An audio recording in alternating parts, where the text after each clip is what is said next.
Alors que la relation entre l'Occident et la Russie est gangrénée par la situation en Ukraine, le président biélorusse Alexandre Loukachenko a annoncé l'arrivée de troupes russes sur son sol pour des exercices militaires conjoints. De quoi inquiéter davantage les Européens et les Américains quant aux intentions supposées de Moscou. Lundi, le chef de la diplomatie européenne, Joseph Borrell, a déclaré craindre l'intégration par la Russie des régions non contrôlées par Kiev. Dans le même temps, à la veille d'une rencontre avec la Russie, l'Allemagne s'est dite ouverte au dialogue, tout en soulignant que toute offensive contre l'Ukraine aurait des conséquences économiques et géopolitiques lourdes pour la Russie. Nous ferons tout pour garantir la sécurité de l'Ukraine et tout pour garantir la sécurité de l'Europe.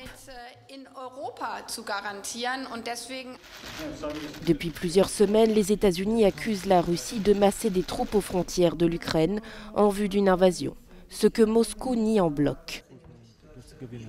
Il ne fait aucun doute qu'aujourd'hui l'Ukraine est contrôlée par les États-Unis. Ils sont capables de forcer le régime de Kiev à se conformer aux accords de Minsk. Malgré des tentatives de négociation, le règlement du conflit en Ukraine est dans l'impasse. La semaine dernière, Kiev a annoncé avoir été victime d'une cyberattaque et a assuré avoir des preuves de l'implication russe.